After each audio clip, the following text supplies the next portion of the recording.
Hello and welcome back, everybody, to Brew Pod Between the Lines podcast. This is your host, Caden Adsit. And the Milwaukee Brewers finished off a 3-game sweep of the Texas Rangers. And interestingly enough, in this game, in all these games, all of the victories, the Brewers actually fell behind to begin with. Rangers were able to score first, meaning that all 3 of these victories were of the comeback variety, which just another fun thing to look at and throw up there on the stat sheet. So Brewers, 3 come-from-behind victories to wrap up this 3-game sweep to start off the week. Realistically, can't really have too much better of a start. Got to be very happy with the performances that we've seen. Got some roster moves, got some really interesting things, and kind of an unexpected move that we saw from the Milwaukee Brewers management. But we're going to talk about that here a little later. First, going to kick off with just a little bit of an update on some of the more recent moves that we saw actually earlier in the week, not so much of yesterday in this big signing that the Brewers had, but that was kind of the way that I wanted to kick it off. Carlos Rodriguez for the Milwaukee Brewers, we saw those few starts from him. He's actually now optioned to AAA Nashville, which I'm not really all too surprised about that. He showed some good things, but it was mainly just a command issue, right? It seemed like there was a lot of pitches being left over the middle, a lot of some wider misses that we saw as well, and I think that was a big decision maker, and the Brewers were the management side was trying to look for some other piece that they could throw in there as well to kind of find just a different role player that could play and finish off kind of this starting rotation that we've been bouncing around with so much so far this season. So made those 3 career starts, his first 3 of his career with the Brewers rotation, 0 for 3 with a 7.3 ERA, gave up 19 hits, 10 earned runs, and total with a total of 12 and a third innings pitched. So, really looking at that, nothing really jumps off the board, right?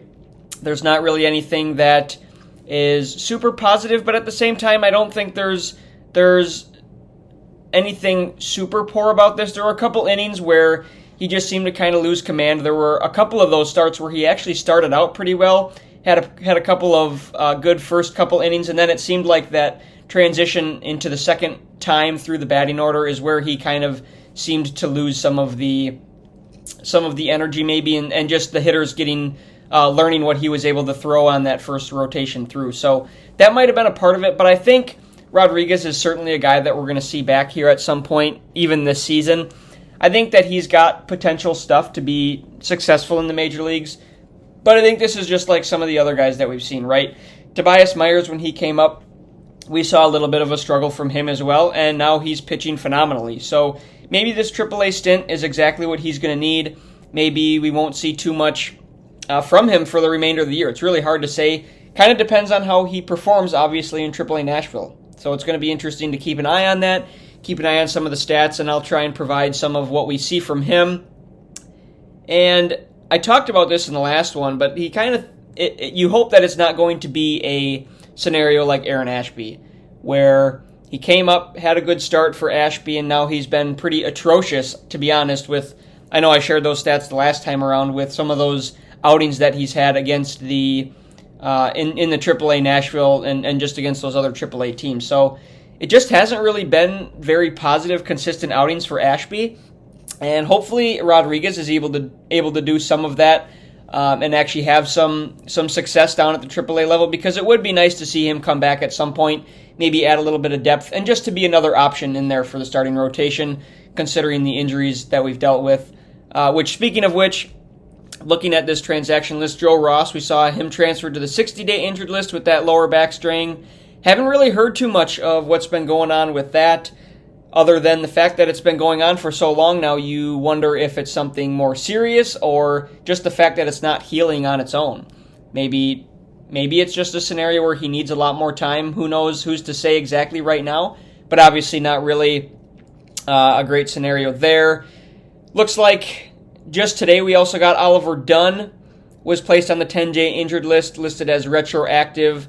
So that's going to be a little bit of a setback, going to be there for a little while as well. We saw Gary Sanchez got placed on the 10-day injured list with a left calf strain. So a couple of injuries there, not anything too major other than the fact we're going to have Eric Haas right now available he was in the dugout available for replacing William Contreras, but it wouldn't be a bad thing, I think. Eric Haas has been putting together some pretty solid outings still in AAA after that heater of spring training, if you guys remember back to that.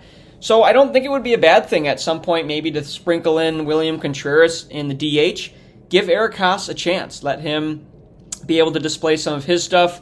See if maybe he's going to be an option to pull in because, Gary Sanchez, it's no secret that he's not necessarily at the prime age-wise in his career anymore. And so I think with him, I think there's still a possibility, as good as Gary Sanchez, give credit to him for what he's been able to do this season, which I know I kind of doubted him coming into the year, but he's really kind of kept my mouth shut for the most part on that, which realistically I don't really mind that at all. But Eric Haas, I think, is deserving of that chance. I think he's been putting together a good, solid year in AAA so far. Last time I checked, hitting about 270, 280, so sitting around pretty well with where you would expect. So it'll be interesting to see if Pat Murphy tries to sprinkle in some playing time with him, give him that opportunity to see if he's going to be an option, potentially sometime down the season or whatever it may be. So that's just a lot of what happened. It was kind of a crazy week in terms of some roster moves. I know there were some other ones. Eliezer Hernandez, it sounded like, opted for free agency after he was designated for assignment, so I think he is off the team now, and I believe is now, like I said, elected free agency, so wondering if somebody's going to pick him up. But then there was another interesting move for the Brewers. I still haven't heard enough to really understand this. Maybe some of you guys know a little bit better than I do on this, but just yesterday, there was a Joel Keuchel right-handed pitcher selected the contract from the Nashville Sounds to bring him up to the majors, but then just later today, he was designated for assignment without ever making an outing. So I don't know if that was just to kind of clear some space for the move that the Brewers made yesterday and the pickup that they had, which I'm going to save that here for a little while. Sure, a lot of you guys are already aware of it, but I figured I'd talk about a couple of things that we saw on Monday and Tuesday prior to that pickup that we saw. So with that, I'll kind of transition down into that game on Monday. We saw Freddie Peralta. He got the start following that really solid start in his last outing, which, by the way, just to inform you guys, Monday night I actually ended up doing a live podcast for the first time for myself with Trage. If you guys remember from one of my previous episodes, I had mentioned that I had done a podcast on his show, which still kind of working the whole thing together, still trying to figure out how to get him on the show here to get his thoughts and just introduce a guest for the first time and have some fun kind of bouncing back and forth. We've had a good time on the first couple things we did that we've gotten together and done some podcasts, but this one was just a live podcast, basically. Planned it out. Actually, just earlier that day, Brewers were playing a game that night on Monday to open the series against the Texas Rangers, and we decided why not throw a live podcast together, talk about a lot of stuff, and we did. We covered a lot of baseball topics. At least for me, I got my feet wet in doing these live podcasts. That was a first time for me. I think he had done them a couple times in the past, but if you guys get a chance, go ahead and check that out. Obviously, kind of unrealistic for you guys to listen to the whole thing. I think it ended up being somewhere around 2.5 hours. But you can either see it, go on my Facebook. I had shared the live when it was on there. Should be able to see it on there. Or if you look it up on his Facebook account, if you just look up the Wisconsin Sports On The Go with Trage, you should find that account without too much issue at all. And based on how it went, got a little bit of feedback from some other people as well. And I think we're going to plan to do that for certain in the future. I think it was really nice to just be able to bounce back all the thoughts that we had, kind of have some different opinions on a couple of different topics. That way for you guys out listening, we kind of, ran through some scenarios and ran through a bunch of different outcomes based on what our thoughts were. I think we put out a lot of good opinionated things, dove into some hot takes, dove into some interesting topics all in all. So yeah, if you guys get over there, like I said, kind of unrealistic to plan out to listen to the whole thing, but if there's a couple certain, areas that you want to listen to, and we're going to do a little bit better next time in organization-wise with those. I think we're going to try and figure out how we can kind of list it so that if you want to listen to a certain topic or we're going to release a topic out ahead of time, and if you see a certain topic that's interesting or is eye-opening to you, that way you can just head in during that discussion and see what we have there. So, But yeah, like I said, if you guys get a chance to go out and either give feedback to him or myself or both of us, that would be awesome for us, just to know what you guys thought, just to know what we can do better, because that's all we're really trying to do, of course, as always, just trying to get better, trying to figure out new ways to make you guys come back and listen and enjoy the podcast as much as we enjoy doing them as well. So yeah, back to what we saw on Monday. Kind of didn't end up paying a ton of attention. We had the game day app up, and him and I were both kind of watching some of the games on our own screens here at home as well. But we saw Freddie Peralta get the start. Not his best outing, but not his worst. Gave up 2 earned runs in 5 innings pitched. And the big thing for him, I think he did a good job getting ahead of guys, but it just seemed like that putting hitters away. There was so many full counts in his outings, and even after that, even going into the bullpen, and for the Rangers as well. The Rangers pitching, there were a lot of deep counts, it seemed like, on either side of the teams in this one. So, 5 innings of 2-run ball, that's pretty respectable. I think Freddie Peralta can kind of build on that, continue to build on that from that really good 6th inning of scoreless baseball we saw from him in that previous outing. So hopefully, putting these 2 outings together side by side, we're starting to see a little bit of a trend in the positive direction. Hopefully we're going to see some more success. Maybe, and like I said, I've said this before, he's dealt with this before where he goes into stints where he's just not as good as some other times as well. So maybe the turn of the calendar for him going into July, hasn't had a very good June, but going into July, a lot of times these guys see that turn of the calendar to go into the next month and it's a completely different guy, because sometimes you're just too worried about that narrative or just thinking about that narrative too much of how you've done so far this month and just heard too much about it that you just can't wait for the calendar month to flip to the next one and almost get like a clear slate, if you will, to kind of just start fresh and begin back to trying to put up some good numbers. So hopefully that's kind of a good thing for him to build upon, and we see some really good things following that in his next few outings and carrying through the rest of the year, frankly. Hopefully is what the case is. So, yeah, so big hit for this one. The big play in this one, no doubt, was that Rhys Hoskins grand slam. Got to hear the Bob Uecker call of that. Just so awesome to hear him be able to call that. I think he's, 93 years old now? So that's just incredible that he's able to do what he's doing. And one of the questions that came up during that live podcast, which originally was, who is your favorite Brewer of all time? I kind of turned into, who is your favorite person in the Brewers organization of all time, and I think a lot of us can agree that Bob Uecker undoubtedly is just an incredible man, just an incredible thing to have, or an incredible person to have as part of the Brewers organization, and for how long he has been there, and how well of a job he has done, and how much success he's had doing that, and how much fun he's had doing that as well is more important than anything. So, but yeah, Rhys Hoskins grand slam. We know he's been kind of struggling as of late. Hopefully this breaks him out of the funk that he's been in. Ended up picking up another RBI hit in that game on Tuesday night. So I think things may be trending in the right direction for him. Obviously coming back from that injury, it takes a long time for some guys when, especially with Rhys Hoskins, didn't get a rehab assignment, right? He didn't end up going down to AAA for a week or anything, just get back to his ways. He came right off of the injured list, right into MLB pitching, seeing those MLB arms, and that's not an easy thing by any means. So obviously got to give him time. Hopefully that this is kind of a flip of the script. And maybe for him too, maybe it does come down to needing to see that calendar turn to July as well. Maybe that's just, like I said, sometimes baseball is such a mental sport that something like that does exist and can be the difference in how you're able to do. So hopefully, like I said, that's what the turning point is for him, and he can get into playing some more success. So moving on from that, Tuesday, gotta love how Pat Murphy played this one. Started with Hobie Milner for the first couple innings with that lefty heavy lineup to begin the game for the Texas Rangers. Didn't pay off so well for him. Hobie Milner ended up giving up a run in the first inning, but got through 2 innings of just 1-run ball. And then it did pay off for him after that. Bryce Wilson comes out of the bullpen, and I think this is the most dominant that we saw Bryce Wilson all season. He threw 6 shutout innings of ball, collected 4 strikeouts along the way, and this is just how he is, right? We don't expect him to get the high strikeout rates that some guys like Freddie Peralta, Corbin Burns used to get. He's a pitch-to-contact type of guy, and he did just that. And he got a lot of early outs swings on first pitches of the at bat, first couple pitches. So going into that 8th inning, I think his pitch count was only at 59 pitches or something like that.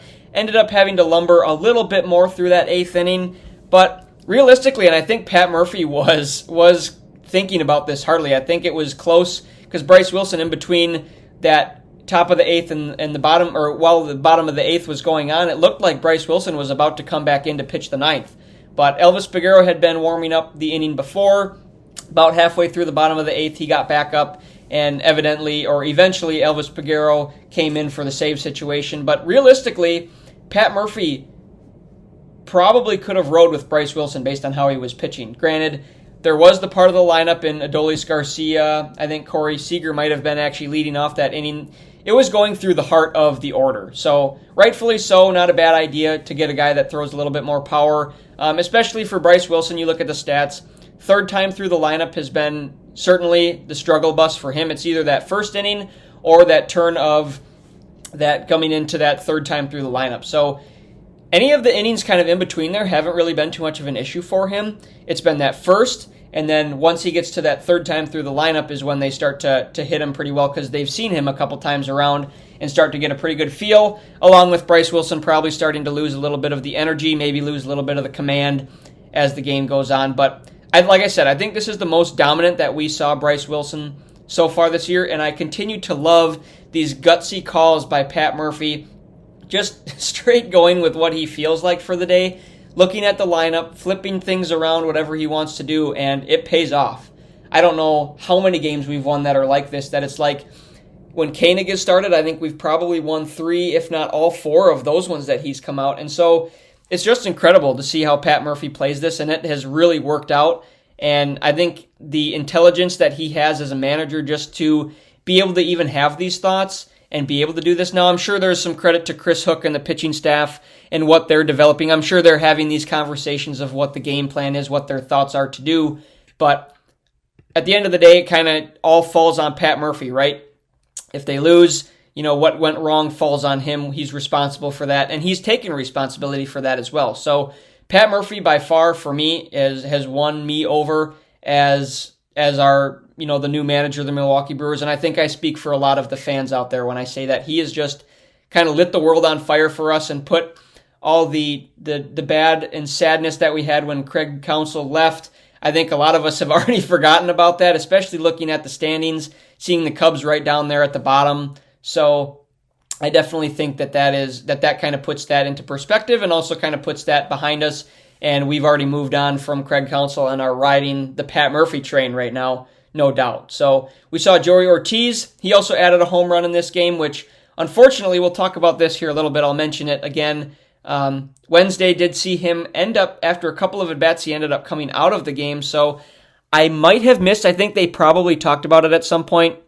It's kind of in the midst of trying to work. I never really actually heard, and there hasn't been anything released on Joey Ortiz if there was an injury or if it was an illness. I know there was a foul ball that he was going to play, kind of ran into the tarp a little weirdly, it sounded like. So hopefully if it is an injury, it's just something like what we saw from him about a week ago, where it was just a couple days, just kind of day to day, and he came right back without getting on the injured list or having to miss a stint of games or a section of games in there as well, because he is certainly a bat and a defender at third base that we do not need to have another guy like him fall on the injured list, as he's just been incredible in this rookie season. So moving on, Wednesday now. So just Tuesday, Brewers made kind of a surprising move. I don't think anybody really saw this coming. I know I certainly didn't. I know I had talked about some of the things that I saw. Now, nobody got traded or anything like that, but the Brewers acquired left-handed pitcher Dallas Keuchel from the Seattle Mariners AAA club in exchange for cash from the Brewers management, or however that works. So now I've seen a lot of things on social media saying that this guy's washed. He's 36 years old at the tail end of his career, and for the most part, people might be right. It'll be interesting to see how it plays out. But you look at this guy's career, Dallas Keuchel has had a really good career. He won the American League Cy Young in 2015 with the Houston Astros, has collected 5 Gold Gloves along the way, so he's always been a really good added defender at the pitching mound position, or at the pitching position when he's pitching. And so far this season, pitching in AAA, hasn't pitched in the MLB this season. He's 7-4 with a 3.93 ERA through 12 starts. So that's a pretty good stat line. 7-4. That means in all of his starts, I think I wrote down 12, but it's actually 13 starts that he's had here. Looking at my notes, 13 starts.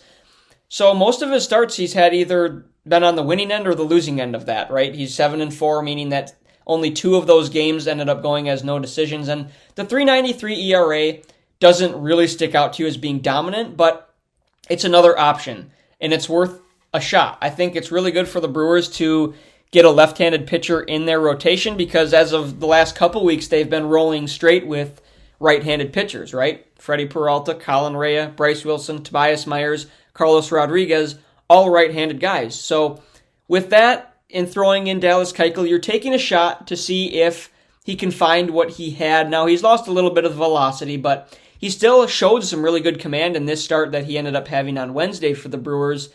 But I think it's worth a shot for the Brewers staff to take, and I think they did this at a cheap rate. This is a typical Brewers move, small market team type move, and trying to take a shot in the dark with a guy, right? A guy that's had success in his career. You feel like he's had some pretty good success at the AAA level, and maybe he's kind of turned it around. He's had the last 3 or 4 years, looking at his stats, pretty much 7 ERA or above, which is not pretty by any means. And it kind of didn't have a great outing, for all said and told today either. But like I said, I think it's a good idea. I think the Brewers are making the right type of move before just going out and completely trading off some of our guys, which probably eventually is going to have to be the case. But as of right now, taking a shot, obviously Carlos Rodriguez not really working, Aaron Ashby not really working out. So the Brewers had to pick up somebody to fill in that 5th spot, at least for now. I still don't think I'm going to completely rule out the fact that Jared Koenig or Brian Hudson even could become a starting pitcher at some point in the rotation. Now, granted, they're probably, you're going to have to work their stamina up a little bit. And this is another topic that Trage and I talked about on that live podcast last week, or just on Monday, excuse me. So these are all scenarios to run through. But I think it's worth the shot for the Brewers staff to take this, to make this move and to see if Dallas Keuchel can do something and get an improvement to our starting rotation. So stat line today after that first start with the Brewers, he went 4 innings pitched, 8 hits, 5 earned runs, and 4 strikeouts, which obviously the 5 earned runs, 8 hits doesn't jump out by any means. But first inning, 3 up, 3 down. Second inning, had a string of hits going together, only ended up escaping that with only the 1 run given up. Third inning, another 3 up and 3 down inning. And then the fourth is where he gave up a couple of home runs after the Brewers had gotten the lead. And that was once he got out of that inning, that was clearly the end of his line for that game. But the 3 up, 3 down innings, he's still got the stuff to work in the majors, right? It's not like this guy is completely just off kilter and every other guy is getting a base hit or getting on base. So I think this is going to be a building game for him. I don't think it's going to be a one and done by any means. I think the Brewers are going to ride him out for at least 5 or 6 starts, and I think that's the wise thing to do. Try and get this guy in a little bit of a rhythm. Just came over on Tuesday, so he might have traveled quite a ways. I guess I don't know exactly where the Mariners AAA team is located, but to make that quick trip, to try and introduce yourself to the bullpen, get a feel for William Contreras, to try and get a feel for how he pitches. And so there's just a lot of things that happened in the last couple of days. Maybe he just wasn't on his A game today, but I think you got to give him a couple more shots. I think he showed some good stuff, and there's some potential there for him to maybe kind of fill out in that 4-5 hole in the starting rotation, and we can at least ride him for a decent section, barring any injuries or anything like that. So I don't mind the move, personally. I know a lot of people, like I said, on social media kind of do and don't think it's a good move by any means, but I don't mind it. Think that it's worth a chance. Don't feel like you're at a point in this season with how many starting pitchers we've had and that we've lost that you're not even worried. You're just like, well, what does it hurt to take a chance, right? So paid off at the end of the day today because the Brewers still did good enough to collect the victory, obviously. Jake Bauers hits the second grand slam of the season for him in the 3rd inning, and the second of the week for the Milwaukee Brewers. Hit one on Monday, like we talked about. Reese Hoskins also hit one, so that was a huge hit. Brewers were up 4-1 at that point before the Rangers tied it and eventually took the lead in that 4th inning. But Jackson Chourio tied it up and this time hit an actual legitimate inside the park home run. Got around the bases for the second time in basically a week on an inside the parker. Obviously, that one against the Angels still never got credited with an inside the park home run. It was more of a Little League home run with an error in there. I think they credited him with that double and then the error following that. But this time, center fielder come running in, tried to dive out in front of him. The ball bounced in front of him, got behind him, rolled all the way to the wall, and Jackson Chourio was able to score with some ease. And to talk about helping scoring with ease, how about he maxed out once again at the 29.6 feet per second speed, which is just, looking at that stat, just to even think going that fast, running at a running pace is pretty wild. So obviously no chance for the defense to get him, not even really close play at home plate. And I believe that his now 8th home run of the season. So he's starting to put together a really solid rookie season. I'm going to touch on something here in just a little bit. But before that, going to wrap up here what we saw in that final game. Like I said, Joey Ortiz did come out of this game, so we're going to wait, and I'll keep an eye on to see what the update is going to be with that. Hopefully he's ready for Friday. Hopefully he's ready for this Cubs series coming up.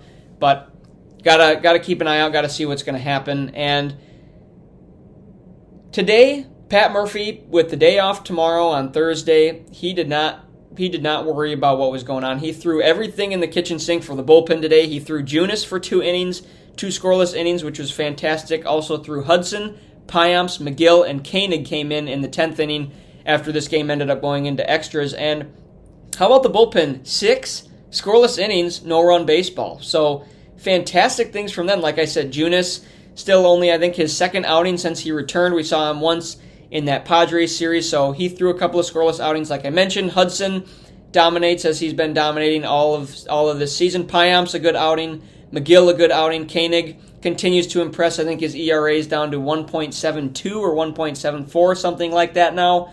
So just an incredible outing for him, and he got that first strikeout in the 10th inning. And once he got that first out with that runner starting at second base, it seemed like he just cruised right along, and that runner never did get past second base. So great outing from him. Great job to escape and not surrender any runs, because Brewers, Monasterio, who came in for Joey Ortiz midway through the game, got one at bat previous to this. Coming into this game, gets a walk-off single and secures this Brewers sweep. So started off this bottom of the 10th, Jake Bauers came up looking to bunt and get Willy Adames over to third, ended up popping up the bunt. That was 1 out, and then I believe Contreras ended up getting out after Turang was, or excuse me, who was on? Oh no, sorry, I'm thinking back to the 9th inning. No, still Adames. Ended up getting to third base on a wild pitch with 2 outs, and then Monasterio hit that walk-off single with 2 outs. So Brewers did a lot better job in this series too. Realized that we've been talking about this struggle. They did a lot better job hitting with runners in scoring position. So that was fantastic. Had a few hits with runners in scoring position today. And for Monasterio to come in the role that he's been in so far this season, just kind of being a fill-in guy, it's got to feel so good and such a relief for him to get that walk-off single. Did have a walk-off last year against the Rockies that was on an error, but got to feel so good for him to get this walk-off. And I think it's deserving of him to keep a roster spot here for a little bit. Of course, you got to throw his name out there when we talk about Garrett Mitchell coming back here pretty soon. And I think a couple of other guys that maybe throw. But I think Monasterio is probably the number one that's kind of on the chopping block, sitting there right now, kind of wondering maybe when he may get called down. But hopefully this was a moment for him that he earned at least a few more days in the dugout and get some more playing time. But hopefully, outside of Ortiz not having an injury, hopefully he gets some playing time regardless. But hopefully it's not due to Joey Ortiz being on that injured list. So yeah. But that kind of wraps up what I wanted to talk about game-wise. Saw a lot of really awesome things, a lot of some very interesting roster moves that we saw, and a lot of just positive and fun topics to talk about. But before I move on, give a little bit of a dive into what we're going to be seeing here this weekend against the Cubs. As usual, I kind of do that almost every episode with the upcoming series. I wanted to give kudos to a couple of guys on the team. I was realizing this just a couple days ago in some of the guys that we've seen break out just this month, right? A couple of guys that have been struggling, one guy that's been really consistent all season, but I just wanted to go over their stats. I looked at some of the stats here earlier today, just got an idea to really kind of solidify what I was thinking in my head and see what we've got and what we're dealing with here. So Sal Frelick, last 30 days, looking at his stats, he's hitting .305 with a .365 on base percentage, and his average in just the last 7 days is up to .333. So he is raking right now. He had multi-hit games, had 3 hits today, had another multi-hit game on Monday, and he has been lighting the world on fire right now and sitting in that middle of the order, that 6 or 7 spot typically in the order, hitting from that left side. This is the Sal Frelick that we saw last year, that we've seen in the last month or so of baseball. Realistically, he got off to a pretty slow start, and at times this season I was a little bit worried about him actually being able to find it. It just seemed like there was a lot of non-competitive at-bats. He just wasn't even really seeming to pick up the ball super well. But he flipped that script in the last month or so. He's been hitting, like I said, .305, .365 on base percentage. He's picked up now, finally gotten back to where he was last year, continues to play incredible defense, and this is a guy that we could use to continue this stat line here till the remainder of the season, and just another guy to see do some great things. So moving on from that, this is a guy that has been just killing it all season, Christian Yelich. And like I said, as if he hadn't already solidified an all-star spot, how about these last 15 days? A .351 batting average with a .439 on-base percentage, and his last 7 games, .333 average with a .438 on-base percentage. The thing that jumps out to me the biggest for Yelich is after he started out really hot in the season and then kind of went on that long injured list stint and then came back, we haven't seen the same power out of Yelich since he came back, right? But it seems like the exit velocity on his batted balls are starting to pick up, and all it takes is for him to fix that launch angle a little bit, start getting under some of these balls.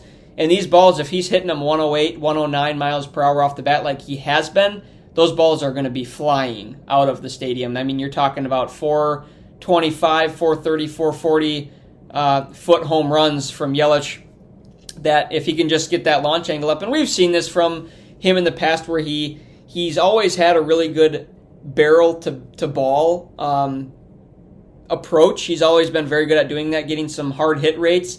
But he's had some issues with the launch angle. He's had a couple of seasons ago where he was up there with the hardest hit rate of any batter, but his average just wasn't speaking to it because he was hitting so many balls on the ground.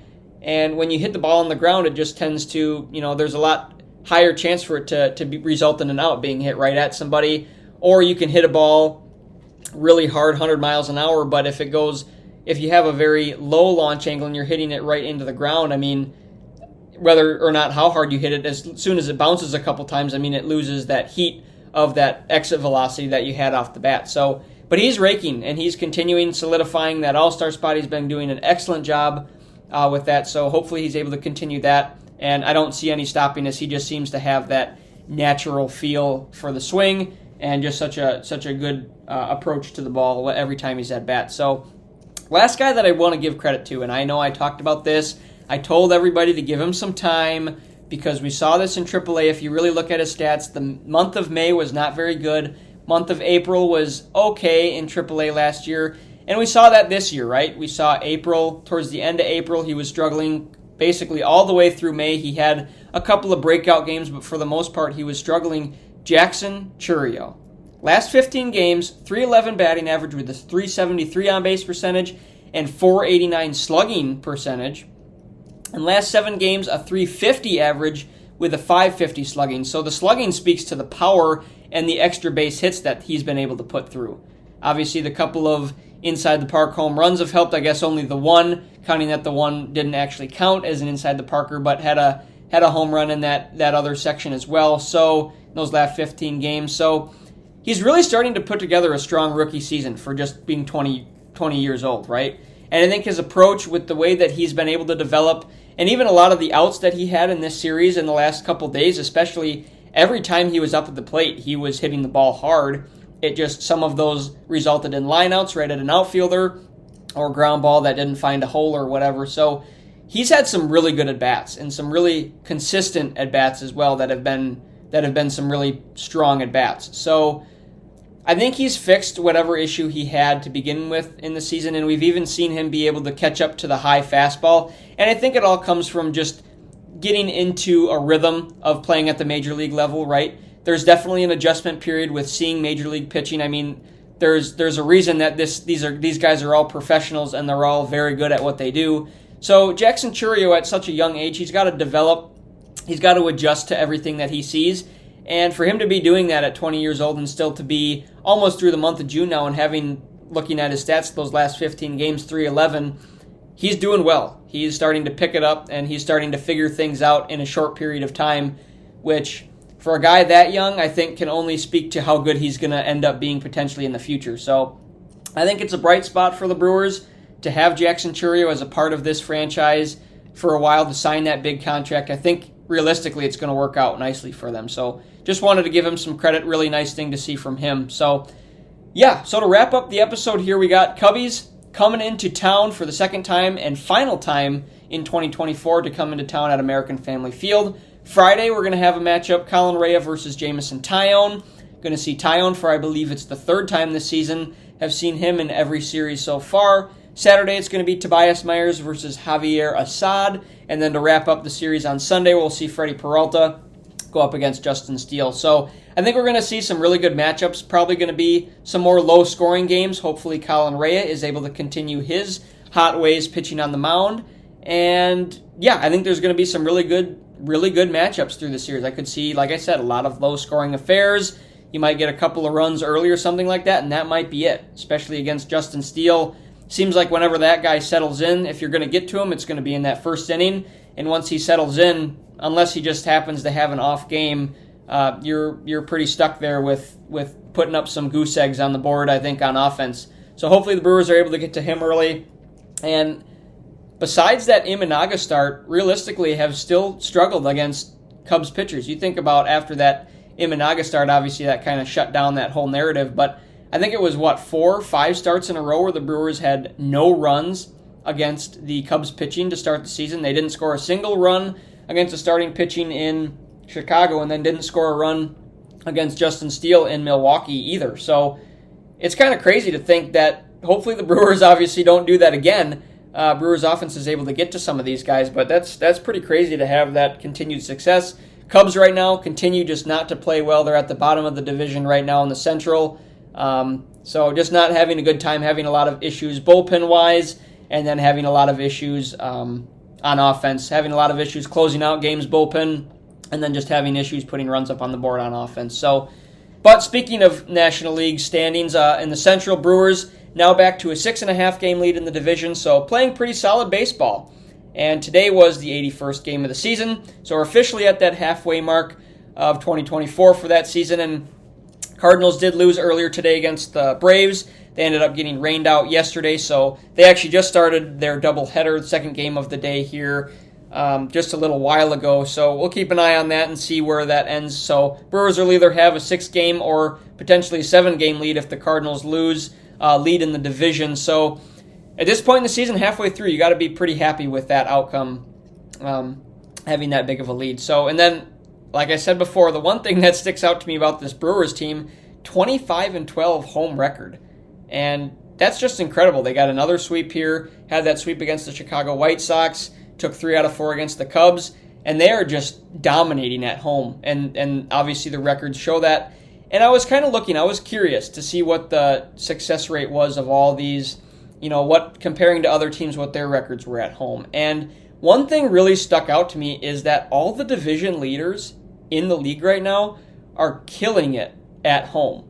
Just going through, and I'll just go through this quick, but New York Yankees right now leading in the American League East, 24-14 record at home. American League Central, the Cleveland Guardians lead that one. How about a 26-9 record at home? Still haven't even had 10 losses halfway through the season at home. That is just crazy. And then to finish out the AL in the West, Seattle Mariners, 27-12 record at home. So again, a lot of very strong records. Now moving to the National League, obviously I just talked about the Brewers at 25-12. National League East, Philadelphia Phillies 31-12 at home, and Los Angeles Dodgers to finish out the National League in the West, 25-16 at home. So all these teams the lowest of those teams, the Dodgers have 9 more wins at home than they do losses, and everybody else has more than that. So that's just a ridiculous number to me.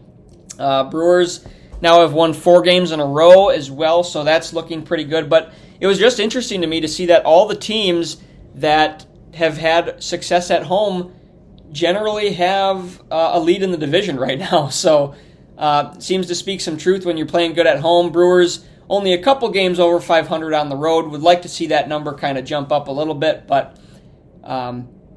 right now setting themselves up nicely to still riding. Dodgers only have 2 more wins as well, so still kind of battling out. Obviously, half the season to go, so who knows what the heck's going to happen between now and then. But right now, duking it out for there's still potential to end up as a second or even first spot in the National League by the end of the season. So that would speak to having some added home games and go right to the NLDS, which was not what we saw last year. They had to still play that 3-game wildcard series. So that pretty much covers everything that I wanted to talk with you guys about today. So as always, BrewPod Between the Lines podcast is available on Spotify, Apple Podcasts, YouTube, and other mainstream podcast sites. I can always be reached on social media using @BrewPod, at Brew_pod on Twitter, or by searching BrewPod Between the Lines on Facebook or Instagram. Hopefully you guys get out, enjoy the off day for the Brewers tomorrow, maybe watch some other games around the major leagues.